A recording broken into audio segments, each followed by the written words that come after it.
சோழ நாடு செல்வ செழிப்புடன் வாழ்ந்த நாடு, பொன் விளையும் பூமியாக இருந்த நாடு, நெல் விளைச்சலில் மிகப்பெரிய வெற்றி பெற்ற நாடு. சோழ நாடு சோறுடைத்து என்பது பழமொழி. எனவே சோறுடைத்த நாடு சோழ நாடு ஆகி பின் சோழ நாடு என அழைக்கப்பட்டது. நெல்லின் மற்றொரு பெயரான சொல் எனும் பெயரே லகரமாக திரிந்து சோழ என்று அழைக்கப்பட்டதாக தேவநேய பாவாணர் கூறுகிறார். சேரர், பாண்டியர் என்ற பெயர்களை போன்று சோழர் என்பது பண்டைய காலத்தில் ஆட்சி செய்து வரும் குடி அல்லது குலத்தின் பெயராகும் என்று பரிமேல் அழகர் கூறுகிறார். சோழ மன்னர்களது ஆட்சியின் கீழ் இருந்த பகுதிகளும் மக்களும் பண்டைய காலத்தில் இந்த பெயர்களாலேயே குறிப்பிடப்பட்டு வந்துள்ளனர். 13ஆம் நூற்றாண்டு வரை சோழர்களது ஆட்சி தமிழகத்தில் நிலவியது. 2ஆம் நூற்றாண்டையும் அதற்கு முந்தைய காலப்பகுதியையும் சேர்ந்த சோழர் முற்கால சோழர் என வரலாற்று ஆய்வாளர்களால் குறிப்பிடப்படுகின்றன. முற்கால சோழர்களில் கரிகால் சோழன் புகழ்பெற்று விளங்கினார். 9ஆம் நூற்றாண்டுகளுக்கு பின் வலிமை பெற்று விளங்கிய சோழ மன்னர் பிற்கால சோழர் என அழைக்கப்பட்டார். இவர்களில் 1ஆம் ராஜராஜ சோழரும் அவருடைய மகனான 1ஆம் ராஜேந்திர சோழரும் தற்போதைய இந்திய வரலாற்றில் முக்கியமான மன்னர்கள் ஆவார். 12ஆம் நூற்றாண்டுகளில் சோழர்கள் வலிமை பெற்று மிகவும் உயர்ந்த நிலையில் இருந்தனர். அந்த காலத்தில் சோழ நாட்டை ஆண்ட மன்னர்களில் 1ஆம் ராஜராஜனும் 1ஆம் ராஜேந்திரனும் முதன்மையான மன்னர்களாவார். அவர்கள் காலத்தில் சோழ நாடு படையிலும் பொருளாதாரத்திலும் பண்பாட்டிலும் வலிமை பொருந்திய பேரரசாக ஆசியா முழுவதும் செல்வாக்கு பெற்று விளங்கியது. இவர்களுடைய எல்லை வடக்கே ஒரிசா வரையிலும், கிழக்கில் சாவா, சுமத்ரா, மலேசியா வரையிலும், தெற்கே மாலத்தீவுகள் வரையிலும் விரிந்திருந்தது. ராஜராஜ சோழன் தென்னிந்தியா முழுவதையும் வெற்றி கொண்டதுடன் தெற்கே இலங்கையின் வடக்கு பகுதியையும் மாலத்தீவையும் கூட கைப்பற்றியிருந்தார். ராஜேந்திரன் காலத்தில் சோழர் படை வட இந்தியாவில் உள்ள கங்கை கரை வரை சென்று பாடலிபுத்திரத்தின் மன்னரான மகிழாவலரை தோற்கடித்தது. அத்துடன் சோழரின் கடற்படை மலாய் தீபகற்பத்தில் உள்ள கடாரம், ஸ்ரீ விஜயம் மற்றும் சில நாடுகளையும் வென்றதாக குறிப்புகள் கூறுகின்றன. பண்டைய காலத்தில் அரசர்களில் கடல் தாண்டி கடற்படை மூலம் வெற்றி கொண்டவர்கள் சோழ மன்னர்கள் ஆவார். சோழர்களின் கொடி புலிக்கொடியாகும். சோழர்களின் அடையாள முத்திரையான புலி சின்னம் அவர்களது கொடியிலும் பொறிக்கப்பட்டது. இந்த புலி சின்னம் பற்றி பல இடங்களில் இலக்கியங்கள் கூறுகின்றன. இலங்கையின் பாலி மொழியில் எழுதப்பட்ட வரலாற்று நூலான மகாவம்சத்தில் தரப்படுகின்ற செய்திகள் சில சோழ மன்னருடைய காலங்களை தெளிவாக கூறுகின்றன. எரித்திரேயன் கடலின் வழிகாட்டி என்ற நூலும், தொலமி என்ற நூலும் மற்றும் கல்வெட்டுகள், செப்பு பட்டயங்கள் என சோழர் பற்றிய தகவல்களை தருகின்றன. சோழர்களே முற்கால சோழர்கள், இடைக்கால சோழர்கள், பிற்கால சோழர்கள் என 3 பகுதிகளாக பிரிக்கலாம். முற்கால சோழர்கள் பற்றி பார்க்கலாம். இன்றைய தஞ்சை, திருச்சி உள்ளிட்ட காவிரி பாயும் மாவட்டங்களை தன்னகத்தை கொண்டது சோழ நாடு. இந்நாடு 8 தொகை, 10 பாட்டு ஆகிய சங்க நூல்களிலும் சங்க காலத்துக்கு பின் தோன்றிய பல இலக்கியங்களிலும் போற்றப்படுகிறது. சங்க இலக்கியங்களில் காணப்படும் காலத்தால் முந்திய சோழ மன்னன் வேல் பல் தடக்கை பெருவிரற் கிள்ளி என்பவனாவான். இவனை பரணர், கலாத்தளையார் ஆகிய புலவர்கள் பாடியுள்ளார்கள். மற்றொரு சோழ மன்னர் உருவப் பல்தேர் இளஞ்சேர் சென்னி என்னும் பெயர் கொண்டவர். இவர் வம்பர், வடுகர் ஆகியோரை முறியடித்தவர் என அகநானூற்று பாடல் கூறுகிறது. இளம் சேட் சென்னின் மகன்தான் கரிகாலன். 1ஆம் கரிகாலன் தாய் வயிற்றில் இருந்தபோதே அவன் தந்தையான இளஞ்சேட் சென்னி இறந்து போக தாய் வயிற்றில் இருந்தபடியே அரசு பதவி பெற்றான். கரிகாலன் என்பதற்கு கருகிய காலை உடையவன் என்பது பொருள். இளம் வயதில் இவருக்கு ஏற்பட்ட தீ விபத்தின் காரணமாக இந்த பெயர் இவருக்கு வந்ததாக கூறுகிறார்கள். கரிகால சோழன் சோழ நாட்டை ஒரு குறு நில அரசிலிருந்து காஞ்சி முதல் காவிரி வரை பரவ வழிவகுத்தான். பிற்கால வரலாற்றில் இவனது வெற்றிகளும் சாதனைகளும் மிகவும் மிகைப்படுத்தப்பட்டன. அரியாசனம் ஏறுவதற்கு தன் பிறப்புரிமையான அரச பதவியை இழந்த சில ஆண்டுகள் சிறையில் வைக்கப்பட்டார். சிறையிலிருந்து இவர் தப்பிச் சென்று ஆட்சியை கைப்பற்றியதே வர்ணித்துள்ளனர். கரிகாலன் சிறையில் சிறை காவலரை கொன்று தப்பித்தார். பிறகு படிப்படியாக புகழும் பெருமையும் அடைந்தார். கரிகால் சோழன் சேர மன்னன் பெருஞ்சேரலாதனுடன் போரிட்டான். வெண்ணி என்ற இடத்தில் நடைபெற்ற போரில் கரிகாலனுடைய அன்பு சேர மன்னன் பெருஞ்சேரலாதனின் முதுகில் பாய்ந்ததால் அதை அவமானமாக கருதிய சேரன் வடக்கிருந்து உயிர் விட்டது பற்றி சங்க இலக்கிய பாடல் ஒன்று கூறுகிறது. பாண்டிய மன்னர்களையும் 11 வேளிரையும் வெற்றி கொண்ட கரிகாலனுடைய ஆட்சி நீண்ட காலம் நடைபெற்றது. காவிரி ஆற்றின் குறுக்கே கட்டப்பட்டுள்ள கல்லணை இவரது காலத்தில் கட்டப்பட்டதாகும். உலகின் மிக பழமையான அணைக்கட்டாக கல்லணை விளங்குகிறது. இவர் இமயம் வரை சென்று பல அரசர்களை வென்று இமயத்தில் புலிக்கொடியை நாட்டி திரும்பினார் என்பது வரலாறு. கரிகால் சோழன் காலத்துக்கு பின் ஆண்ட சோழ மன்னர்களில் ராஜசூய யோகம் வேட்ட பெருநற்கிள்ளி, போர்வை கோப்பெரு நற்கிள்ளி, பாண்டிய நாட்டு புலவர் பிசிராந்தையரோடு நட்பு கொண்ட கோப்பெருஞ்சோழன், குளமுற்றுக்கு துஞ்சிய கிள்ளிவளவன், இளவந்திகை பள்ளி துஞ்சிய நலங்கிள்ளி, குராப்பள்ளி துஞ்சிய பெரும் வளவன் போன்ற பலரின் பெயர்கள் சங்க இலக்கியங்கள் இடம்பெறுகின்றன. இவர்களில் போர் அவைக்கோ பெருநற்கிள்ளி என்பவன் பிற்காலத்தில் ராஜசூயம் வேட்ட பெருநற்கிள்ளி என அழைக்கப்பட்டார். மேலும் நல்லிருத்திரன், கணைக்கால் இரும்பொறையை வென்று சிறைப்படுத்திய கோச்செங்கனான் ஆகிய மன்னர்களில் பெயர்கள் சங்க இலக்கியங்கள் இன்று காணப்படுகின்றன. இவர்கள் அனைவரும் முற்கால சோழர்கள். அடுத்து இடைக்கால சோழர்களை பற்றி காணலாம். 2ஆம் நூற்றாண்டுக்கு பின் களப்பிரர் தமிழ்நாட்டுக்கு வடக்கில் இருந்த கன்னட நாட்டிலிருந்து வந்து சோழ நாட்டின் பல பகுதிகளை படிப்படியாக கைப்பற்றி கொண்டனர். சோழர்கள் பல இடங்களுக்கும் சிதறினார்கள். 4ஆம் நூற்றாண்டின் முற்பகுதியில் அச்சுத கலப்பாளன் என்பும் களப்பிர மன்னன் காவிரி கரையில் இருந்த உக்கிரபுரத்தில் இருந்து ஆட்சி செய்து வந்ததாக தெரிகிறது. எனினும் இந்த காலப்பகுதியில் சோழ நாட்டின் ஆதிக்கத்துக்காக பல்லவர்களுக்கும் களப்பிரர்களுக்கும் இடையில் போட்டி இருந்து வந்துள்ளது. நாட்டில் தெளிவற்ற பல அரசியல் மாறுதல்களுக்கு காரணமாக இருந்தவர்கள் களப்பிரர்கள். களப்பிரர்களை பற்றி பாண்டியர்களின் வேள்விக்குடி பட்டயமும் பல்லவர்களின் சில பட்டயங்களும் கூறுகின்றன. பாண்டியர்களும் பல்லவர்களும் தம் ஆட்சியை நிலைநாட்ட வேண்டி 6ஆம் நூற்றாண்டின் இறுதியில் இந்த களப்பிரர்களை அரியோடு முறியடித்தனர். இவர்களில் முக்கியமான மன்னன் அச்சுத விக்கிராந்தன். இந்த மன்னனே சேர சோழ பாண்டிய மன்னர்களை சிறையெடுத்தான் என்று இலக்கியங்களில் கூறப்படுகிறது. 10ஆம் நூற்றாண்டை சேர்ந்த யாப்பருங்கல காரிகையின் ஆசிரியரான அமிர்தசாகரர் இவனை பற்றிய சில பாடல்களை கூறியுள்ளார். பழையாறை சோழர்கள் என அழைக்கப்பட்ட சோழர்கள் தம் சுதந்திரத்தை மீண்டும் நிலைநாட்ட இயலாத சோழ மன்னர்கள் காவிரி கரைப்பகுதிகளில் குறிப்பாக உறையூர், பழையாறை நகரங்களில் இருந்து சோழ நாட்டின் சில பகுதிகளை மட்டும் ஏறத்தாழ 200 ஆண்டுகள் புகழ் மங்கிய நிலையில் ஆண்டு வந்தனர். இந்த காலத்தைச் சேர்ந்த கல்வெட்டுக்களும் இலக்கியங்களும் சோழ மன்னர்களை பற்றி மேலெழுந்த வாரியாக கூறும்போது காவிரி கரையில் இவர்கள் தொடர்ந்து வாழ்ந்தனர் என்று கூறுகின்றன. 300-330ஆம் ஆண்டுகளில் இசைவெங்கிள்ளி சோழன், 330-350 ஆண்டுகளில் கைவன்கிள்ளி சோழன், 350-375ஆம் ஆண்டுகளில் புலம்பூன்கிள்ளி சோழன், 375-400ஆம் ஆண்டுகளில் கடுமான்கிள்ளி சோழன், 400-440 ஆண்டுகளில் கோச்சோழன் செங்கனான் சோழன், 440-475ஆம் ஆண்டுகளில் நல்லடி சோழன், 476 முதல் 499 வரை கோச்சோழன் செங்கனான், 524 முதல் 530ஆம் ஆண்டு வரை புகழ் சோழன், 530ஆம் ஆண்டு முதல் 550ஆம் ஆண்டு வரை கரிகால் சோழன் என்று வரிசையாக சோழ மன்னர்கள் ஆண்டு வந்தனர். அரச நாட்டு பகுதியை ஆண்டவர்கள் அரச நாட்டு சோழர்கள் என அழைக்கப்பட்டனர்.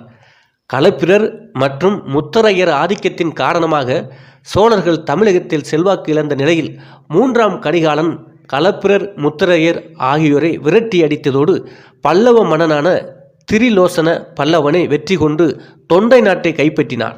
ஆனால் கரிகாலனின் மறைவுக்கு பின் பல்லவ மன்னன் சிம்ம விட்டு சோழர்களை தம் ஆதிக்கத்தின் கீழ் கொண்டு வந்தான். இந்த காலத்தில் சோழர்கள் தமிழகத்தை விட்டு வெளியேறி பல்லவருக்கு அடங்கிய வட தமிழக தென் ஆந்திர நாட்டு எல்லைப்புறங்களுக்கு இடம்பெயர்ந்தனர். அதன்படி 3ஆம் கரிகாலனின் புதல்வரான நந்திவர்ம சோழன் வேங்கடமலைக்கு வடக்கே கடப்பை, சந்திரகிரி, அனந்தபுரம், கோலார் பகுதிகளையும், வேங்கடத்துக்கு தெற்கே காலத்தி, நெல்லூர், திருப்பதி, சிற்றூர், புங்கனூர் பகுதிகளையும் ஆடத் தொடங்கினார். நந்திவர்ம சோழருக்கு பின் அவரின் புதல்வரான சிம்மவிட்டுனு சோழன் பல்லவரை எதிர்த்து போரிட்டு மாண்டான். அதனை அடுத்து அவரது தம்பியான சுந்தரானந்த சோழன் மற்றும் தனஞ்சய சோழன் ஆகியோர் பல்லவருக்கு அடங்கி ஆள தலைப்பட்டனர். இவர்கள் பல்லவர்கள், சாளுக்கியர், மேலை கங்கர்கள், கீழே கங்கர்களோடு மன உறவும் பூண்டனர். இவர்கள் அரச நாட்டு சோழர்கள் என்று அழைக்கப்பட்டனர். இவர்கள் தாங்கள் கரிகாலன் வழியினர் என்று உரிமை கொண்டாடினார்கள். இந்த பகுதிகளில் காடுகளை அழித்து நெல்லூர், சிற்றூர், புங்கனூர், திருப்பதி போன்ற புதிய ஊர்களை உருவாக்கினார்கள். 550 கர்நாடகத்தை ஆண்ட கங்க அரசர்களில் ஒருவரான துர்விந்தன் என்ற சிறந்த மன்னனின் மனைவியார் ஒரு சோழ இளவரசியாவாள். அவள் உரகபுரத்தை ஆண்ட கரிகால சோழனின் வழி வந்தவனும் பரம சத்திரியனுமான சோழ அரசனின் பெண் என்று குறிக்கப்பெறுகிறாள். அதை குறிக்கும் செப்பேடு உரக புராதிப பரம சத்திரிய சோழ குலத்திலக ஸ்ரீதத் தச ரண சந்தான தத்தசரண என்றால் தீயால் கருகிய காலை உடையவன், அவன் வழியில் வந்தவர்கள் என்று பொருள். அரச நாட்டை பல சோழ மன்னர்கள் ஆண்டிருக்கிறார்கள்.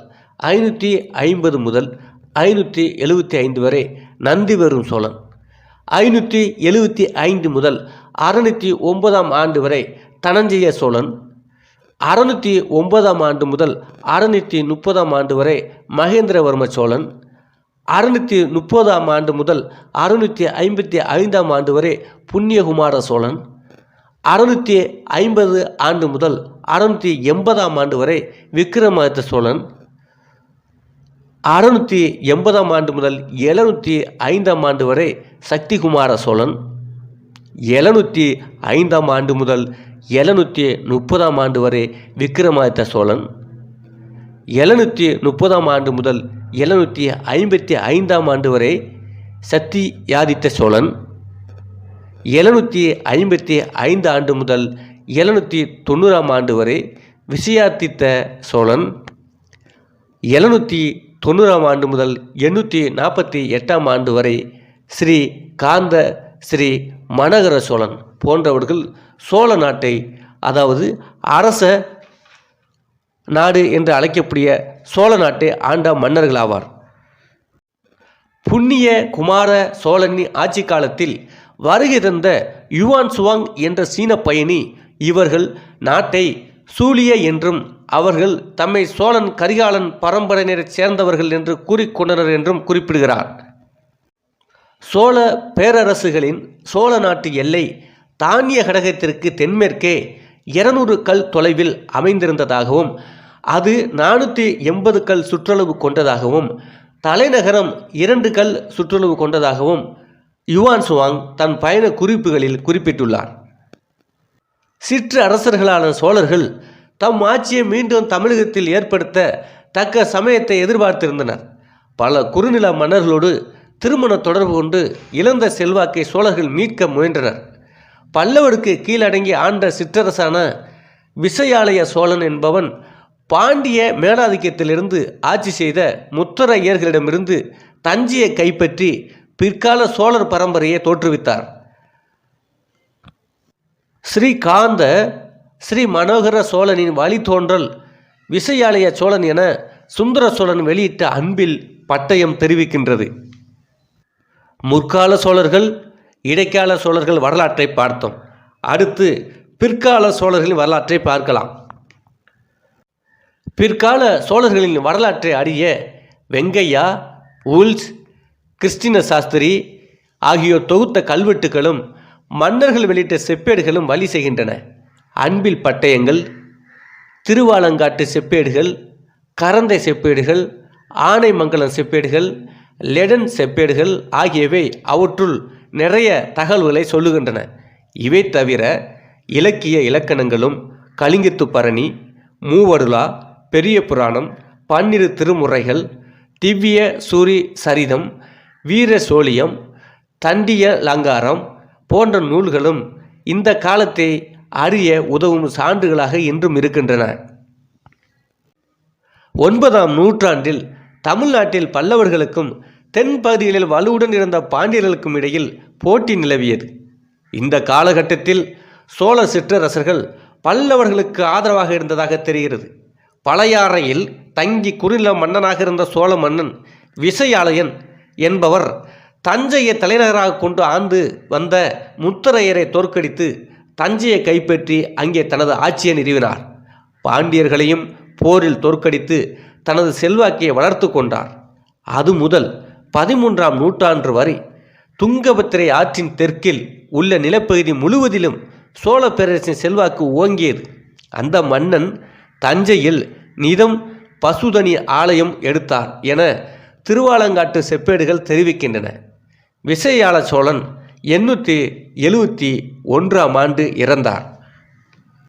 விசயாலய சோழனை தொடர்ந்து பதவிக்கு வந்தவர் ஆதித்ய சோழன். 1ஆம் ஆதித்யன் என்று அழைக்கப்படும் அரசியல் ஆற்றலும் போர் திறமும் மிக்க இவர் சோழ நாட்டு எல்லைகளை விரிவாக்கினார்.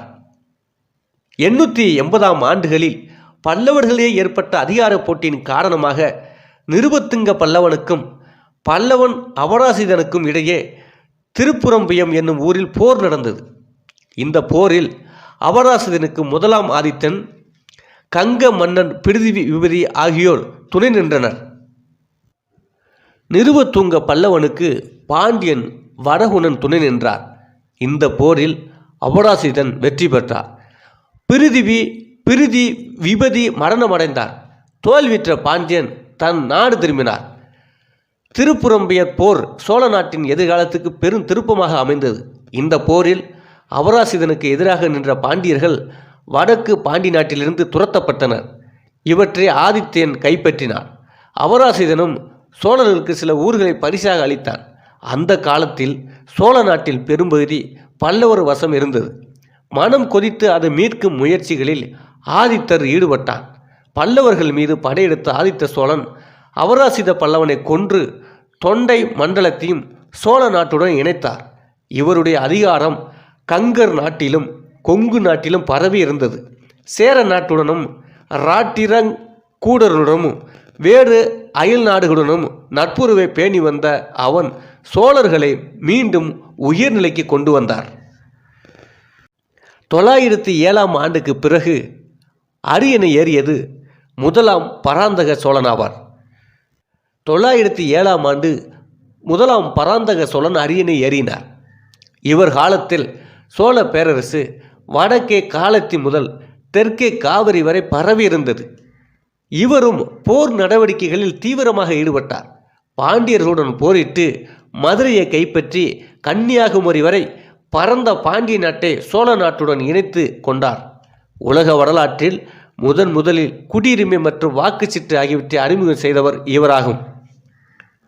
இவர் காலத்தில் குடவள முறையில் கிராம சபை உறுப்பினர், கிராம சபைகளை தேர்ந்தெடுக்கும் முறை, அமைக்கும் முறை, கிராம ஆட்சி முறை ஆகியவை கொண்டு வந்தார்.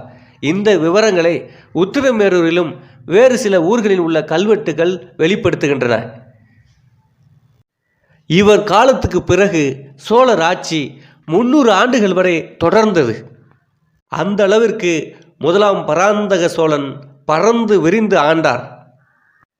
பிற்காலத்தில் ராட்டிரகூடருடன் ஏற்பட்ட போரில் அவரது மகன் ராஜ ஆதித்தர் இறந்ததைத் தொடர்ந்து சோழ நாட்டில் விரிவு வேகம் தணிய தொடங்கியது.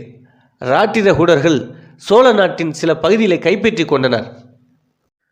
பராந்தக சோழனின் இயலாமையிலோ வேறு காரணங்களினாலோ அவன் உயிருடன் இருப்பதே அவனது மகன் கண்டராதித்தன் 1950இல் சோழ மன்னராக பட்டம் சுட்டி கொண்டார். ஆனாலும் இவரது ஆட்சியும் குறுகிய காலமே நிலைத்தது. இவர் காலத்தில் ராட்டிரகூடர் சோழ நாட்டின் வடபகுதியில் கைப்பற்றி கொள்ள பாண்டியர்களும் சோழர்களின் கட்டுப்பாட்டை ஏற்காது விட்டனர். சிவபக்தனான கண்டராதித்தன் பாடிய பாடல்கள் 9ஆம் திருமுறையில் இடம்பெற்றுள்ளன. இவர் மனைவி செம்பியன் மாதாவி எடுத்த கோவில்கள் சோழ நாட்டில் இன்றும் பல உள்ளன. இவர் காலத்தில் தொண்டை மண்டலம் முழுவதும் ராட்டிரகூடர்கள் ஆட்சிக்கு உட்பட்டு இருந்தது. கண்டராதித்தனை அடுத்து அவர் தம்பி அரிஞ்சியன் சோழ அரசனானார். முதலாம் பராந்தக சோழனின் மூத்த மகனான ராஜ ஆதித்தன் திருக்கோவிலூரில் ராட்டிரகூட மன்னனை எதிர்த்து படையுடன் தங்கியிருந்த போது அவனுக்கு துணை புரிய இவனும் தங்கியிருந்த சிறப்புடையவர். ராட்டிரகூடர்கள் கைப்பற்றிய தொண்டை நாட்டை தான் மீட்க முயற்சிகள் செய்தார். இடையில் சிறிது காலமே ஆட்சி புரிந்த அரிஞ்சிய சோழனும் குறுகிய காலத்தில் போரில் இறந்து போனார். சோழ நாட்டில் இழந்த பகுதிகளை மீட்பதில் வெற்றி பெற்றவர் 957ஆம் ஆண்டில் பட்டத்துக்கு வந்த சுந்தர சோழன் ஆவார். இவர் ராட்டிரர்களுடைய தோற்கடித்து தொண்டை மண்டலத்தை கைப்பற்றியதுடன் பாண்டியர்களையும் வெற்றி கொண்டார். பட்டத்து இளவரசரான சுந்தர சோழனின் மூத்த மகன் ஆதித்த கரிகாலன் பகைவர் சூழ்ச்சியால் கொல்லப்பட்டார். ஆதித்த கரிகாலின் பேரிழப்பால் சுந்தர சோழன் தன் இறுதி நாட்களில் மிகவும் பாதிக்கப்பட்டிருந்தார். பாண்டிய தலை கொண்ட கரிகால் சோழனை கொலை செய்த குற்றத்துக்காக சிலருடைய சொத்துக்களை பறிமுதல் செய்து விற்கும் பணியினை மன்னன் கட்டளையிட்டபடி திருவீர நாராயண சதுவேத மங்கள சபை மேற்கொண்டதாக ராஜசேகர 2ஆம் ஆண்டு உடையார்குடி கல்வெட்டு கூறுகிறது. 2ஆம் ஆதித்தன் ஒரு சதியின் மூலம் கொலை செய்யப்பட்டான் என்பது இந்த கல்வெட்டால் தெளிவாகிறது. அன்பில் என்னும் ஊரைச் சேர்ந்த அனிருத்த பிரமாதிராஜன் என்பவன் இவனுக்கு அமைச்சராய் இருந்தவன். கருணாகர மங்கலம் என்ற ஊரினை இறையிலாக அவனுக்கு அளித்த செப்பேடுகளே அன்பில் செப்பேடுகளாகும். 973ஆம் ஆண்டு சுந்தர சோழன் இறந்த பிறகு அவன் மகன் ராஜராஜன் மன்னனாகவில்லை. கண்டராதித்தனின் மகனும் ராஜராஜனின் சிறிய தந்தையுமாகிய உத்தம சோழன் அரசுரிமை பெற்றார். இவருக்கு முன்னதாகவே கிடைத்திருக்க வேண்டிய அரசுரிமை நீண்ட காலம் மறுக்கப்பட்டிருந்ததாகவும் வேறு சில ஆய்வாளர்கள் கூறுகிறார்கள். இவர் காலத்தில் நாடு அமைதியுடன் இருந்தது. உத்தம சோழனின் செப்பேடுகளில் இருந்து அந்த காலத்தில் வரி வடிவில் இருந்த தமிழ் எழுத்துக்களின் தன்மையை அறியலாம். புலி உருவம் பொறித்த உத்தம சோழன் என்று கிரந்த எழுத்துக்களை தாங்கிய நாணயம் இவர் காலத்து வரலாற்று சான்றுகளாக கல்வெட்டுகளில் இன்றும் இருக்கின்றது. எத்தனையோ சோழ மன்னர்கள் ஆண்டிருந்தாலும் ராஜராஜ சோழன் வந்த பிறகுதான் சோழர் வம்சமே உலகம் முழுவதும் பரவியது. போர் படையிலும் நிர்வாக திறனிலும் பெரும் புரட்சியை ஏற்படுத்தினார் ராஜராஜ சோழன். சோழர்களின் கதாநாயகன் ராஜராஜ சோழன் என்றே சொல்லலாம். அந்த அளவுக்கு ஆட்சியின் வீரியம் இருந்தது. உத்தம சோழன் 985ஆம் ஆண்டில் இறந்த பிறகு 12 ஆண்டுகள் பிறகு அவர் இறந்த பிறகு சுந்தர சோழனின் 2வது மகனான ராஜராஜ சோழன் மன்னனானார். இவருக்கு அருள்மொழிவர்மன், ரிஷிவர்மன் என்று பெயர்கள் வழங்கப்பட்டதாக அழகர் கோவில் கல்வெட்டுகளில் இருந்து அறியப்படுகிறது. இவர் காலத்தில் சோழ நாட்டின் வலிமை பெருகியது. 4 பக்கங்களிலும் சோழ நாட்டின் எல்லைகள் விரிவடைந்தன. சோழ நாட்டை விரிவுபடுத்துவதற்காக ராஜராஜன் நடத்திய போர்கள் பல. சேரர், பாண்டியர், சிங்களவர் ஒன்று கூடி காந்தலூர் சாலை என்ற இடத்தில் சோழரை எதிர்த்தார்கள். இந்த போரில் சேர மன்னன் பாஸ்கர ரவிவர்மனை தோற்கடித்தான். சேர மன்னனுடைய கடற்படையை அழித்து உதகை, விழிஞம் ஆகிய பகுதிகளையும் வென்றான். இந்த போரில் சேரருக்கு உதவுவதற்காக சென்ற பாண்டிய மன்னன் அமரு பயங்க பாண்டியனை வென்று இவர்களுக்கு உதவிய இலங்கை மீது படை நடத்தி அதன் தலைநகரை கைப்பற்றினார். இலங்கை தீவின் வடபகுதி சோழ நாட்டுடன் இணைக்கப்பட்டது. கொல்லம் சென்று சேரனுடன் 2வது முறை போர் புரிந்து சேர நாட்டின் எஞ்சிய பகுதிகளையும் கைப்பற்றினார். சோழ நாட்டுக்கு வடக்கிலும் கங்கர்களை தோற்கடித்து கங்கபாடியை தென்பகுதியும் சேலம் மாவட்டத்தில் வடபகுதியும் அடங்கிய நாடுகளை கைப்பற்றினார். தலைக்காட்டை தலைநகராக கொண்டு கங்கர்கள் இந்த நாட்டை ஆண்டனர். மைசூர் நாட்டின் கீழ்ப்பகுதியும் பல்லாரி மாவட்டமும் கொண்ட நுளம்பாடியை பல்லவர்களின் வம்சத்தவராகிய துலம்பர்களுடன் போரில் வென்று இந்த பகுதியும் கைப்பற்றினார். இந்த போர்களில் தலைமையேற்று நடத்தியவர் ராஜராஜனின் மகனான 1ஆம் ராஜேந்திர சோழன் ஆவார். சாளுக்கிய நாட்டின் மீது படையெடுத்து அதனை கைப்பற்றினார். துளுவர், கொங்கணர், தெலுங்கர், ராட்டிரகூடர் ஆகியோரை வென்று வடக்கே வங்காளம் வரை ராஜராஜ சோழனின் படைகள் சென்று போர் நடவடிக்கையில் ஈடுபட்டது. ராஜராஜ சோழன் வலிமைமிக்க கடற்படையை கொண்டு இலங்கையை வென்றார் என திருவாலங்காட்டு செப்பேடுகள் புகழ்கின்றன. அப்போது 5ஆம் மைந்தன் இலங்கை வேந்தனாக இருந்தான். சோழ நாட்டு மண்டலங்களில் ஒன்றாக மாறிய ஈழம் மும்முடி சோழ மண்டலம் என பெயர் பெற்றது. இலங்கையின் தலைநகராக திகழ்ந்த அனுராதபுரம் போரில் அழிந்தது. சனநாத மங்கலம் என்ற புதிய பெயர் சூட்டப்பட்டு பொலனூருவை ஈழத்தின் புதிய தலைநகர மாற்றியது.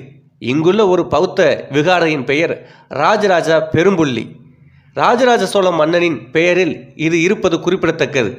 இதே பெயரில் தமிழ்நாட்டில் உள்ள நாகப்பட்டினத்தில் ஒரு புத்த விகாரை அந்த காலத்தில் இருந்து வந்ததும் குறிப்பிடத்தக்கது.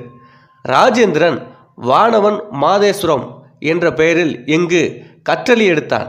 ஈழ மண்டலத்தில் உள்ள சில ஊர்களை தஞ்சை பெருவுடையார் ஆலயத்துக்கு நிபந்தமாக அளித்ததை கல்வெட்டுகள் கூறுகின்றன. சிறந்த கடற்படையை பெற்றிருந்த ராஜராஜன் தெற்கில் ஈழத்தின் மீது மட்டுமின்றி இந்தியாவின் மேற்கு கரைக்கு அப்பால் அரபிக்கடலில் உள்ள முன்னீர் பழந்தீவு எனப்படும் லட்சத்தீவுகள் மீதும் கிழக்கு பகுதியில் தென்கிழக்காசிய பகுதியில் உள்ள கடாரத்தின் மீதும் படையெடுத்ததாக இவன் காலத்திய செப்பேடுகள் கூறுகின்றன. ராஜராஜ சோழன் காலத்தில் இளவரசனாக பட்டம் சூட்டப்பட்டவர் ராஜேந்திர சோழன். ராஜராஜனின் மறைவுக்கு பின் 1012ஆம் ஆண்டில் அவரது மகனான ராஜேந்திர சோழன் சோழ நாட்டின் மன்னனானார்.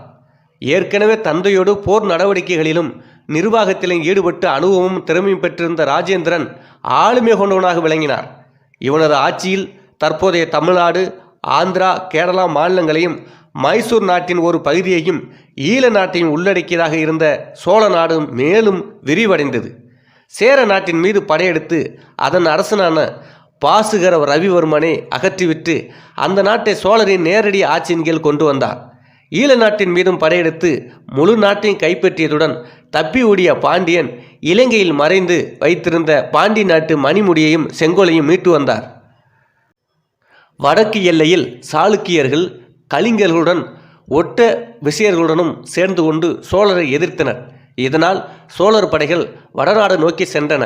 சாளுக்கியர், கலிங்கர், ஒட்ட விசயர் ஆகியவர்களையும் பல சிற்றரசுகளையும் வென்று வங்காள நாட்டையும் சோழர் படை தோற்கடித்தது. சோழர் கைப்பற்றியிருந்த இடங்களில் அடிக்கடி கிளர்ச்சிகள் ஏற்பட்டதாகவும் வடக்கு எல்லையில் சாளுக்கியரின் தொல்லைகள் தொடர்ந்து வந்ததாலும் ராஜேந்திரனின் ஆட்சி காலத்தில் பெரும்பகுதி போர்கள் நிறைந்திருந்தது. வடநாட்டை வென்று பெற்ற கங்கை நீரை தமிழகத்துக்கு கொண்டு வந்தவன் நினைவாக கங்கை கொண்ட சோழேஸ்வரம் என்னும் நகரை ஏற்படுத்தினார். இங்கு தஞ்சை பெருவுடையார் கோயிலைப் போலவே கட்டப்பட்ட கோவில் சிற்பக்கலையின் பெருமிதத்தை விளக்குகிறது. தனது வெற்றி நினைவாக இங்கு சோழ கங்கம் என்ற பெரிய ஏரியனை வெட்ட செய்தான் என்று செப்பேடுகள் கூறுகின்றன. இவர் காலத்தில் பாதுகாப்பு நோக்கங்களுக்காக நாட்டின் தலைநகரம் தஞ்சையிலிருந்து கங்கை கொண்ட சோழபுரத்துக்கு மாற்றப்பட்டது. தான் போரில் வென்ற நாடுகளுக்கு அரச குமாரர்களை தலைவராக்கி ஆட்சியை திறம்பட புரியும் முறையை முதலில் பின்பற்றியவர் ராஜேந்திரனே ஆவார். ராஜேந்திர சோழனுக்கு பின் 1044ஆம் ஆண்டில் அவனது மகன் முதலாம் ராஜாதிராசன் அரசனானார். இவர் காலத்தில் சோழ பேரரசின் தென்பகுதிகளான ஈழம், பாண்டிய நாடு, சேரநாடு ஆகிய இடங்களில் கிளர்ச்சிகள் தீவிரமடைய தொடங்கின. எனினும் அவற்றை அவர் அடக்கினார். சாளுக்கியர்களின் தொல்லைகளை அடக்குவதற்காக அங்கேயும் சென்று போர் புரிந்தார். சோழர்கள் இறுதி வெற்றியை பெற்றவராக இருந்தாலும் கொப்பம் என்னும் இடத்தில் நடைபெற்ற சண்டையொன்றில் ராஜாதிராஜன் இறந்து போனார். இவரை தொடர்ந்து அவர் தம்பி ராஜேந்திர சோழன் என்னும் பெயரில் அரியணை பெயருடன் முடிசூட்டி கொண்டார். இவர் 2ஆம் ராஜேந்திரன் எனப்படுகிறார். கொப்பத்து போரில் தன் அண்ணன் மாண்டதும் படை நடத்தி பகைவர்களை வென்றார். இவரது மகள் மதுராந்தகி பிற்காலத்தில் குலோத்துங்கன் என்று அழைக்கப்பட்ட ராஜேந்திரனுக்கு மனம் முடித்து வைக்கப்பட்டார். இவள் தஞ்சை பெரிய கோவிலில் ராஜராஜேஸ்வர நாடகம் நடத்த ஆண்டுக்கு 120 களம் நெல் நிபந்தமாக அளித்ததாக கல்வெட்டுகள் கூறுகின்றன. இவருக்கு பிறகு இவர் தம்பி வீர ராஜேந்திரனும் பின்னர் அவர் மகனான ஆதிராஜேந்திரனும் வரிசையாக பதவி வைத்தனர். ஆதிராஜேந்திரன் அரசனான சில மாதங்களிலேயே நோய்வாய்ப்பட்டு இறந்துவிட்டதாக சொல்லப்படுகின்றது. சந்ததி இல்லாமலேயே ஆதிராஜேந்திரன் இறந்து போனதால் தந்தை வழி சாளுக்கிய, தாய் வழியில் சோழர் மரபில் வந்த இளவரசன் ஒருவன் குலோத்துங்கன் என்னும் பெயருடன் சோழ பேரரசின் மன்னனானான். இது பிற்கால சோழர் மரபு வழியை நிறுவிய விசயாலய சோழனின் நேரடி வாரிசுகளின் ஆட்சிக்கு முற்றுப்புள்ளி வைத்தது.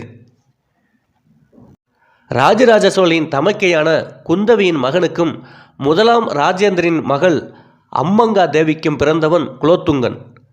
மேலை சாளுக்கிய ஆதிக்க விரிவை எதிர்த்து வீரராஜேந்திரன் போர் புரிந்த போதும் கடாரத்துக்கு சோழப்படை சென்ற போதும் குலோத்துங்கன் அதில் பங்கு கொண்டிருந்தார்.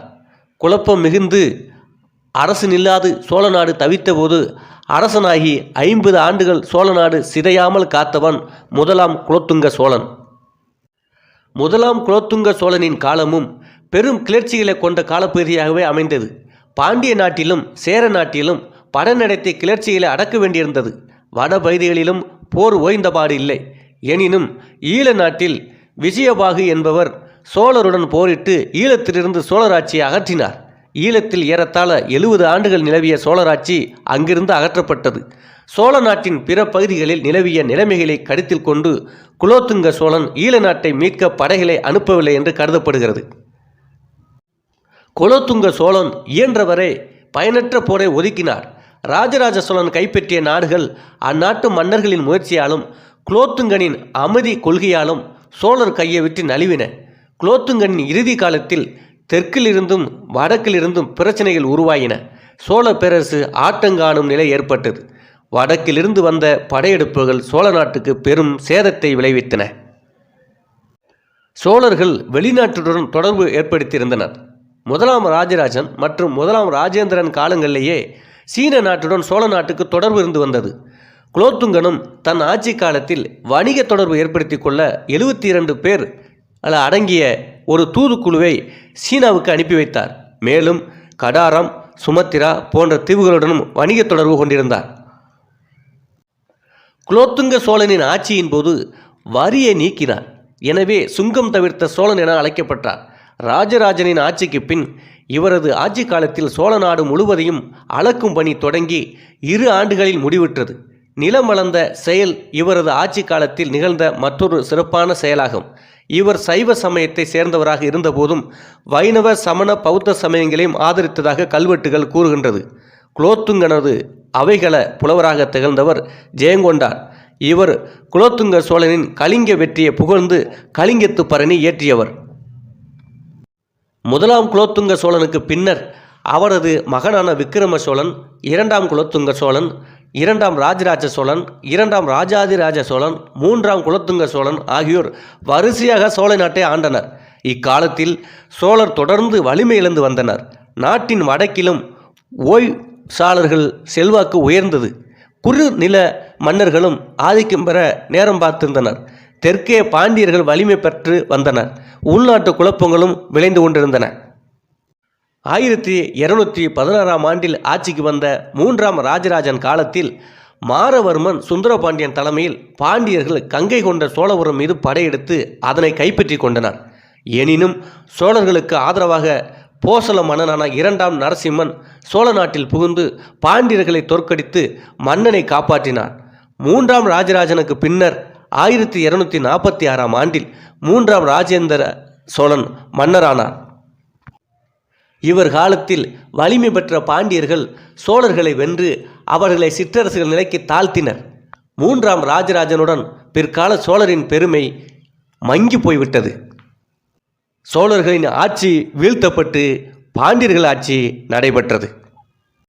நீண்ட காலங்கள் பெரிய நெடும் சாம்ராஜ்யமாக விளங்கிய சோழ நாடு வீழ்ச்சி அடைந்தது. பாண்டியர் கைகளில் சோழ நிலப்பரப்புகள் போயின.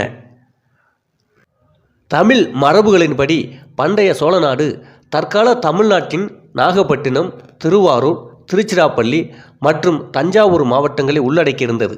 சோழ நாடு கடலை நோக்கி சரிந்து செல்கின்ற ஆனால் பொதுவாக மட்டமான நில அமைப்பை கொண்டது. காவிரி ஆறும் அதன் கிளை ஆறுகளுமே சோழ நாட்டின் நிலத்தோற்றத்தின் முக்கியமான அம்சங்கள். பொன்னி என்று அழைக்கப்படுகின்ற காவிரி ஆற்றுக்கு சோழ நாட்டின் பண்பாட்டில் சிறப்பான இடம் இருந்தது. ஆண்டுதோறும் பொய்க்காது பெருகும் காவிரி வெள்ளம் சோழ நாட்டு மக்களுக்கு ஒரு விழாக்கான ஏதுக்களில் ஒன்றாக இருந்தது. ஆண்டுதோறும் கொண்டாடப்பட்ட ஆடிப்பெருக்கு விழாவில் அரசர்கள், ஆண்டிகள் எல்லோருமே பங்கு பெற்றனர். உறையூர் 200ஆம் ஆண்டுக்கு முன் சோழரின் தலைநகரமாக விளங்கியது. அகழிகளாலும் மதிலாலும் சூழப்பட்ட பாதுகாப்பான நகரமாக இது விளங்கியது. காவேரிப்பட்டினம் என்று அழைக்கப்பட்ட காவிரி பூம்பட்டினம் காவிரி கலிமுகத்துக்கு அண்மையில் அமைந்திருந்த ஒரு துறைமுக நகராகும். தொலமியின் காலத்திலேயே காவிரி பூம்பட்டினமும் நாகப்பட்டினமும் சோழ நாட்டின் முக்கிய துறைமுக நகரங்களாக பெயர் பெற்றிருந்தன. இந்த நகரங்களில் பல இன மக்கள் வாழ்ந்தனர்.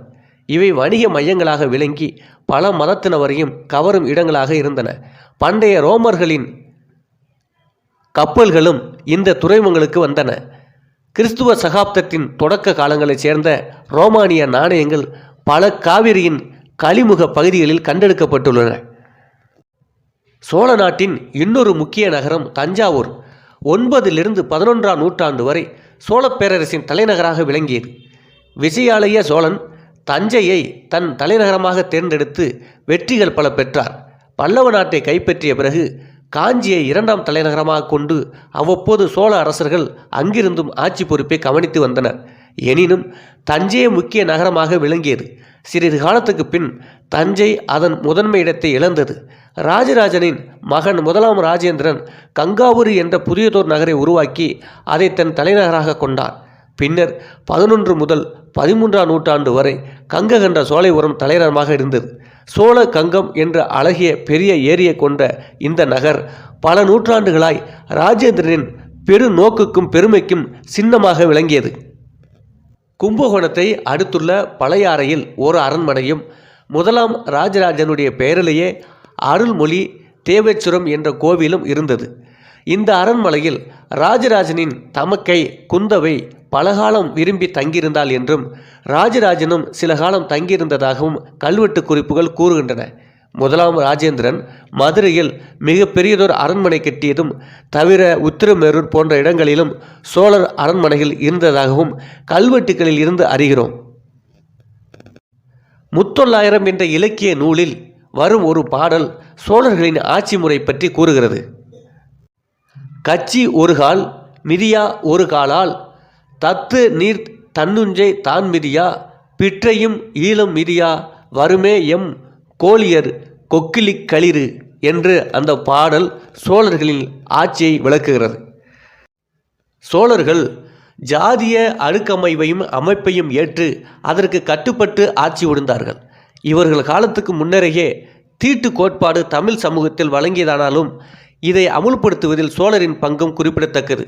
1ஆம் ராஜராஜனுடைய கல்வெட்டு ஒன்று தீண்டாச்சேரி என ஒரு ஊர் பகுதியை சுட்டுகிறது என்றும் பாகூரில் உள்ள திரு மூலநாத திருக்கோவில் கல்வெட்டு ஒன்று 1ஆம் ராஜராஜன் காலத்தை சேர்ந்தது. அது ஓர் ஊரில் வாழ்ந்த ஒரு மக்கள் பிரிவினரை தீண்டாதர் என குறிப்பிடுகின்றது என்றும் பேராசிரியர் கோ விஜய வேணுகோபால் விளக்குகின்றார். அதாவது ஜாதி ரீதியான தீண்டாமை சோழர் ஆட்சி காலத்திலும் இருந்திருக்கிறது என்று விளக்குகிறது. மேலும் சோழர்கள் காலத்தில்தான் இந்த தீண்டத்தகாதவர்கள் சேரிகள் அரசாணைப்படி அமைக்கப்பட்டுள்ளன. மேடான இடத்தில் மேல் ஜாதியினரும் பள்ளமான இடத்தில் கீழ் ஜாதியினரும் குடியிருக்க வேண்டும்.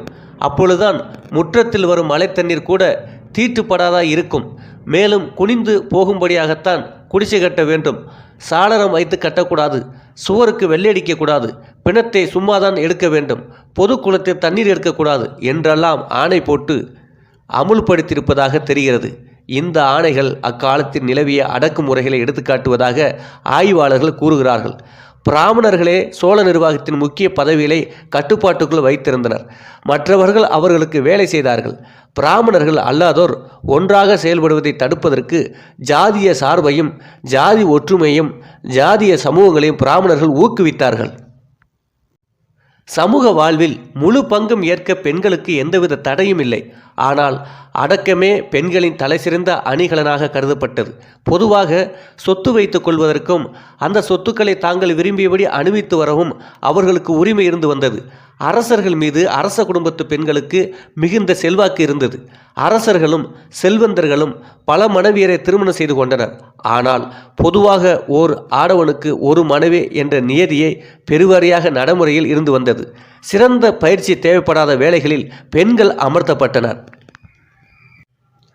கணவரை இழந்த பெண்கள் உடன்கட்டை ஏறுவதை பற்றி சில கல்வெட்டுகளில் குறிப்பிடப்பட்டுகிறது. ஆனால் சோழ நாட்டில் இத்தகைய நிகழ்ச்சிகள் மிக குறைவாகவே நடந்துள்ளன. இது பரவலாக வழக்கமாக இல்லை. முதலாம் பராந்தகன் ஆட்சி காலத்தில் வீரசோழ இளங்கோவல் என்ற கொடும்பாளூர் சிற்றரசனின் மனைவி கங்காதேவியார் என்பவள் தீக்குளிக்கு முன் ஒரு கோவிலில் நந்தா விளக்கேற்ற நிர்பந்தங்கள் கொடுத்தாள் என்று கல்வெட்டுகள் கூறுகின்றன. ராஜராஜ பேரரசின் தாயாரும் சுந்தர சோழனின் மனைவியுமான வானவன் மாதவியார் உடன்கட்டை ஏறிய செய்தி திருவாலங்காட்டு செப்பேட்டில் குறிப்பிடப்பட்டுள்ளது. வீரமிக்க இந்த செயலுக்காக மக்கள் வானவன் மாதாதேவியாரை போற்றி வழிபட்டார்கள் என்றாலும் பின்பற்றவில்லை என்றே தெரிய வருகிறது. வேறு எந்த சோழ அரசியும் உடன்கட்டை ஏறவில்லை. பொதுவாக பெண்கள் உடன்கட்டை ஏறும் முறைக்கு மக்களிடையே ஆதரவு இல்லாமல் இருந்தது. அந்த காலத்தில் உடன்கட்டை ஏற துணிந்தவர்களை தடுத்தவர்களை கல்வெட்டுகள் குறிப்பிடுகின்றன. சோழர் காலத்தில் ஆடலும் பாடலும் ஓங்கி இருந்தன. ஆடல் மகளிர் பிறரை கவரும் வகையில் திகழ்ந்தனர். பரதத்திலும் இசையிலும் நல்ல தேர்ச்சி பெற்று திருக்கோவில்களில் தொண்டு புரிந்தார். தான் விரும்பியவரே மனம் புரிந்து கொண்டார். இவர்களுக்கு சமூகத்தில் மிகவும் மரியாதையின் சிறப்பு வழங்கப்பட்டது. கோவிலில் நடனமாடும் கலை வளர்ச்சிக்கு தங்கள் உயிர்களை அர்ப்பணித்த அந்த காலத்திய தேவரடியார்கள் கிரேக்க நாட்டு ஆடற்பெண்டிதர் போன்ற பண்பு நலன் உள்ளவர்களாகவும் கலை உணர்வு உடையவர்களாகவும் திகழ்ந்தனர். கலை நுணுக்கங்களில் ஈடுபாடு உள்ளவர்களுக்கு கண்ணுக்கும் செவிக்கும் நல்ல விருந்தளித்தனர்.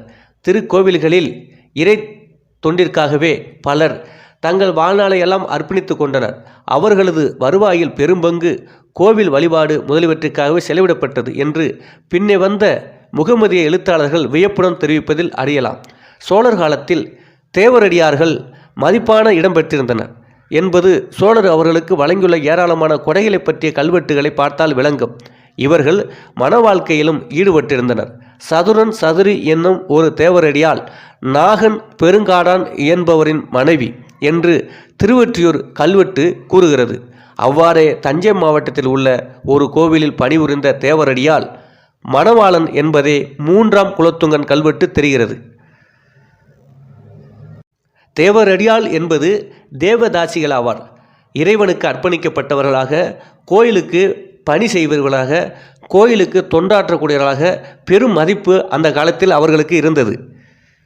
சோழர் காலத்தில் அடிமை முறை வழக்கத்தில் இருந்தது. அடிமைகளாகவே சிலர் வாழ்ந்துள்ளனர். சிலர் வரி கட்ட முடியாமல் தங்களை தாங்களே விற்று கொண்டனர். தலைமுறையாக பணி செய்யவும் சிலர் விற்கப்பட்டனர். போரில் சிறைப்பிடிக்கப்பட்ட ஆண்களும் பெண்களுமே பெரும்பாலும் பணியாளர்களாக அமர்த்தப்பட்டனர். போரிட்டு வென்ற வேற்று நாட்டிலிருந்து கொணர்ந்த பெண்கள் வேலம் என்ற மாளிகையில் குடியமர்த்தப்பட்டனர். சோழர்கள் வேலத்தில் நூற்றுக்கணக்கான பெண்கள் அரசனின் பாலியல் மற்றும் கலியூட்டல் பயன்பாட்டுக்காக இருந்தார்கள். இங்கு ஆண் அடிமைகளுக்கு வேலை செய்தார்கள். இதை பேராசிரியர் தாவூத் அலி அவர்கள் தனது சோழர் கால கல்வெட்டுகளில் வேலம் என்னும் சொல் பற்றிய ஆய்வு கட்டுரையில் விளக்கியுள்ளார். ரொமிலா தபார் என்ற வரலாற்று அறிஞர் தனது நூலில் சோழர்கள் அடிமைகள் வைத்திருந்ததை குறிப்பிட்டுள்ளார். அடிமைகள் தாமாகவோ அல்லது பிறராலவோ அடிமைத்தனத்துக்கு விற்கப்பட்டார்கள். கோயில்களுக்கும் அடிமைகள் விற்கப்பட்டனர். பட்டினி காலத்தில் இது பெருமளவில் இருந்தது என்றும் குறிப்பிடுகின்றார்கள். அடிமைகளின் எண்ணிக்கை சிறியது என்றும் பாலிய உற்பத்திகளுக்கு அடிமைகள் பயன்படுத்தப்பட்டதாக தெரியவில்லை என்றும் அவர் குறிப்பிடுகின்றார். சோழர்கள் உள்நாடு மற்றும் வெளிநாட்டு வணிகத்தில் சிறந்து விளங்கினர். சீனாவின் சோங் வம்சத்தின் குறிப்பொன்று சோழ வணிக குழு ஒன்று 1077ஆம் ஆண்டில் சீன அரசவைக்கு சென்றது பற்றி கூறுகிறது. சுமத்ரா தீவில் கண்டெடுக்கப்பட்ட தமிழ் சாசன பகுதி ஒன்று சோழ நாட்டு வணிக கணக்குகளில் ஒன்றாகிய நானா தேச திசையா 1500 பற்றி குறிப்பிடுகின்றது. இது 1088ஆம் ஆண்டை சேர்ந்ததாகும். இந்த சாசனத்தின் கண்டுபிடிப்பு சோழர்கால கடல் கடந்த வணிக முயற்சிகளுக்கு சான்றாக அமைகிறது. சோழர் காலத்தில் கலை, இலக்கியம், சமயம் முதலிய துறைகளில் பெரு வளர்ச்சி காணப்பட்டது. இத்துறைகள் எல்லாவற்றிலுமே பல்லவர் காலத்தில் தொடங்கப்பட்ட போர்களின் உச்ச நிலையாய் சோழர் காலம் அமைந்தது எனலாம். சோழர் காலத்தை தமிழர்களின் செவ்வியல் காலம் என்றும் குறிப்பிடப்பட்டு உண்டு. எனினும் சங்க காலமே தமிழர்களின் செவ்வியல் காலம் என கருதப்படுகிறது. பாரிய கோயில் கட்டிடங்களும் கற்சிற்பங்களும் வெண்கல சிலைகளும் இந்தியாவில் முன்னெப்பொழுதும் இல்லாத அளவுக்கு நுண்கலை திறன் வாய்ந்ததாக அமைந்தன. சோழருடைய கடல் வலிமையும் வணிகமும் அவருடைய பண்பாட்டு தலங்களை பல நாடுகளிலும் உண்டாக்க காரணமாக இருந்தது. தற்காலத்தில் தெற்காசியாவின் பல பகுதிகளிலும் எஞ்சியுள்ள இந்து பண்பாட்டு செல்வாக்கான எடுத்துக்காட்டுகளில் பல சோழர்கள் விற்று சென்றவைதாகும். சோழர் காலத்தில் கட்டடக்கலை சிறப்புற்று விளங்கியது. சோழர்களின் நகரம் உள்ளாலை, புறம்பாடி என்ற இரு பிரிவாக இருந்தது. நகரங்கள் மிக பெரியவை, பல மாடி வீடுகள் கொண்டவை. இன்ன இடத்தில் இன்ன வகையான வீடுகள் தான் கட்டலாம் என்றும், இன்னவர்கள் இத்தனை மாடிகளுடன் தான் வீடுகள் கட்ட வேண்டும் என்று விதிகள் இருந்தன. பல அங்காடிகள் இருந்தன. இவர்களின் கட்டடக்கலை உன்னதத்தை விளக்குவதற்காக சோழர் அமைத்த கோவில்களே ஆகும். சோழர் கால கட்டடக்கலை பல்லவர்கள் தொடங்கி வைத்த பாணியின் தொடர்ச்சியாகும். விசயாளன் காலத்திலிருந்தே சோழர்கள் பல கோயில்களை கட்டினார்கள். ஆனால் முதலாம் ராஜராஜனுக்கு முந்தைய சோழர் கால கட்டிடங்கள் பெரிய அவையாக அமையவில்லை. பேரரசின் விரிவாக்கம் சோழ நாட்டின் நிதி நிலைமையிலும் ஏனைய வளங்கள் தொடர்பிலும் வளர்ச்சியை ஏற்படுத்தியதால் ராஜராஜன் காலத்திலும் அவன் மகனான ராஜேந்திர சோழன் காலத்திலும் தஞ்சை பெரிய கோயில் மற்றும் கங்கை கொண்ட சோழபுரம் கோயில் போன்ற அளவில் பெரிய கோயில்களை கட்ட முடிந்தது. சோழர்கள் காலம் கல்லாலும் வெண்கலத்தாலும் ஆக்கப்பட்ட சிலைகளுக்கு பெயர் பெற்றது. இந்த காலத்துக்குரிய சிவனின் பல்வேறு தோற்றங்கள், விஷ்ணு மற்றும் பல கடவுள் சிலைகள் தென்னிந்திய கோயில்களிலும் பல நாட்டு பொருள் காட்சியங்களிலும் காண கிடைக்கிறது. இந்த சிலைகள் பழங்கால சிற்ப நூல்களிலும் ஆகமங்களிலும் சொல்லப்பட்டுள்ள விதிப்படியே இருக்கின்றன. ஆயினும் 11ஆம் 12ஆம் நூற்றாண்டுகளைச் சேர்ந்த சிற்பிகள் இவற்றை சிறந்த கலை நுணுக்கத்துடனும் கம்பீரத்துடனும் உருவாக்குவதில் தங்கள் சுதந்திரமான கைத்திறனையும் காட்டியுள்ளார்கள். இத்தகைய சிலைகளுள் ஆடல் கடவுளான நடராஜ பெருமானின் சிலைகள் குறிப்பிடத்தக்கவையாகும். சோழர் காலத்தில் கல்வி சமஸ்கிருத மொழியில் பிராமணர்களுக்கு மட்டுமே வழங்கப்பட்டது. கோயில்களுடன் இணைந்திருந்த கல்வி கூடங்களில் மிகவும் ஒழுங்கான முறையில் இந்த கல்வி பயிற்றுவிக்கப்பட்டது. இப்படி கல்வி பயின்றவர்களே சோழ அரசின் நிர்வாகத்துறையிலும் கோயில்களிலும் உள்வாங்கப்பட்டார்கள். இன்று போல் பொதுமக்களுக்கான கல்வி என்று எதுவும் இருக்கவில்லை. ஆனால் சமூகம் அல்லது ஜாதி சார்ந்த தொழில்துறைகளில் தொழில் பயிலுனர் முறைப்படி அறிவூட்டப்பட்டது. சோழர் காலத்தில் தமிழ் சிறப்பாக இருந்தது. நிர்வாகம், வணிகம், இலக்கியம், சமயம் என்று பல தளங்களில் தமிழ் பயன்படுத்தப்பட்டது. சோழர்களின் கல்வெட்டுகளும் பட்டயங்களும் பல தமிழிலேயே அமைந்துள்ளன. இருப்பினும் அவற்றின் மெய்கீர்த்திகளில் சமஸ்கிருத ஆட்சியை மேலோங்கி நிற்கிறது. சோழர்கள் காலம் தமிழ் இலக்கியத்திற்கு சிறப்பானதொரு காலமாகும். இந்த காலத்தில் இலக்கிய வளர்ச்சி மிகுந்திருந்தது. ஆனால் சோழர்களால் தமிழ் உயர்கல்வி கூடங்களில் ஊக்குவிக்கப்படவில்லை என்பது குறிப்பிடத்தக்கது. சோழர் கால கல்வெட்டுகளில் பல இலக்கியங்கள் குறிப்பிடப்பட்டுள்ளன. அவற்றுள் பல தற்காலம் வரை நிலைத்திருக்கவில்லை. இந்து சமய மறுமலர்ச்சியும் ஏராளமான கோவில்களின் உருவாக்கமும் இருந்த இந்து சமய நூல்களை தொகுப்பதற்கும் புதியவற்றை ஆக்குவதற்கும் உந்துதலாக இருந்தன. ராஜராஜ சோழன் காலத்தில் தேவாரம் முதலிய நூல்கள் திருமுறைகளாக தொகுக்கப்பட்டன. சமண பௌத்த நூல்களும் இயற்றப்பட்டன. ஆயினும் அவை சோழருக்கு முற்பட்ட காலத்தை விட குறைவாகவே இருந்தன. திருத்தக்கத்தேவர் என்பவரால் இயற்றப்பட்ட சீவக சிந்தாமணியும் தோலா மொழி தேவரால் இயற்றப்பட்ட சூளாமணியும் இந்து சமயம் சாராத முக்கியமான சோழர்கால இலக்கியங்களாகும். 3ஆம் குலோத்துங்க சோழன் காலத்தில் வாழ்ந்த கம்பர் தமிழில் மிகச்சிறந்த இலக்கியமாக கருதப்படும் கம்பராமாயணத்தை எழுதினார். வால்மீகியின் இராமாயணத்தை தழுவி இது எழுதப்பட்டதாக இருந்தாலும் கம்பர் இதை தமிழ்நாட்டு பண்பாட்டுக்கு ஏற்ப ஆக்கியுள்ளார். ஜெயங்கொண்டாரின் கலிங்கத்து பரணியும் இன்னொரு சிறந்த இலக்கியம். 2ஆம் குலோத்துங்க சோழன் பெற்ற கலிங்கத்து வெற்றியை அடிப்படையாக கொண்டு ஏற்றப்பட்டது. இதே அரசாணை பாட்டுடை தலைவனாக கொண்டு ஒட்டக்கூத்தர் என்னும் புலவர் குலோத்துங்க சோழர் உலா என்னும் நூலையும் தக்கையாக பரணி மூவரலா என்ற நூல்களையும் இயற்றியுள்ளார். மேலும் சேக்கிழாரின் பெரிய புராணமும் இந்த காலத்தையே சோழர் காலத்தில்தான் திருப்பாவை, திருவெம்பாவை போன்ற நூல்களும் இந்த காலத்தில்தான் எழுதப்பட்டுள்ளது. இதிலிருந்தே தெரிகிறது சோழர் காலத்தில் இலக்கிய வளர்ச்சி உச்சத்தை எட்டியது என்று. சைவ சித்தாந்த நூல்களும் சோழர்கள் காலத்திலேயே மலர்ந்தன. மெய்கண்டார் திருஞான போதம் என்ற நூலை இயற்றினார்.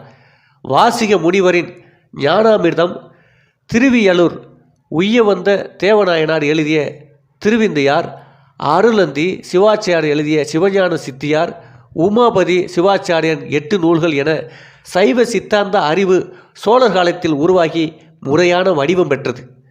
சோழர் இந்து சமயத்தை சிறப்பாக சைவ சமயத்தை சார்ந்தவர்களாவர். எனினும் பிற மதங்களையும் ஆதரித்தனர். சைவம் வைணவம் என்ற இரு மதங்களும் சோழர் காலத்தில் சிறந்திருந்தது. ஏராளமான சைவ வைணவ மடங்களும் கோவில்களும் அமைக்கப்பட்டன. அவற்றிற்கு சற்று முறை செய்ய வரியில்லாத நிலங்கள், பணியாளர்கள் என பெரும் பொருள் செலவிடப்பட்டது. இந்த மடங்களில் உணவு அளித்தல், வழிப்போக்கர்களுக்கு உப்பு விளக்கெண்ணெய் வழங்குதல், நோய்க்கு மருத்துவம் செய்வது ஆகியன மேற்கொள்ளப்பட்டன. மக்களின் சிந்தனை பக்தி நெறியில் செல்ல இவை வழிவகுத்தன. சாளுக்கிய சோழர்கள் சிலர் வைணவர் பால் சிறப்பாக ராமானுஜர் தொடர்பில் எதிர்ப்பு போக்கை கடைபிடித்ததாக தெரிகிறது.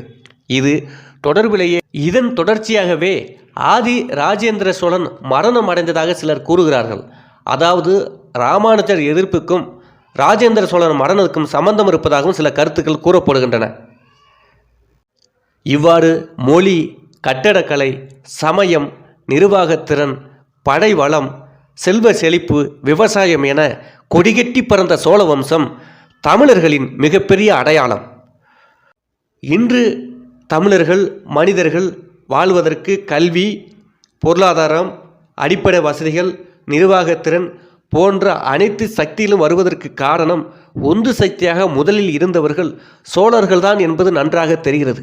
அவருடைய ஆட்சி நிர்வாகம், அவருடைய வீரம், அவருடைய மொழிப்பொற்று, அவருடைய இலக்கிய வளர்ச்சி என்று அவர்கள் இந்த மண்ணுக்கு விட்டு சென்ற விஷயங்கள் ஏராளம். சோறு உடைத்த சோழ நாடு என்பது உண்மைதான். இன்றும் சோழ நாடு தமிழகத்தில் சோறு உடைத்து கொண்டுதான் இருக்கிறது. அது அப்போதைய மூதாதையருடைய ஆசீர்வாதம். ராஜேந்திர சோழன், ராஜராஜ சோழன், அந்த சோழ வம்சத்தின் ஆசீர்வாதம். இன்றும் சோழ நாட்டில் சோறு கிடைக்கிறது.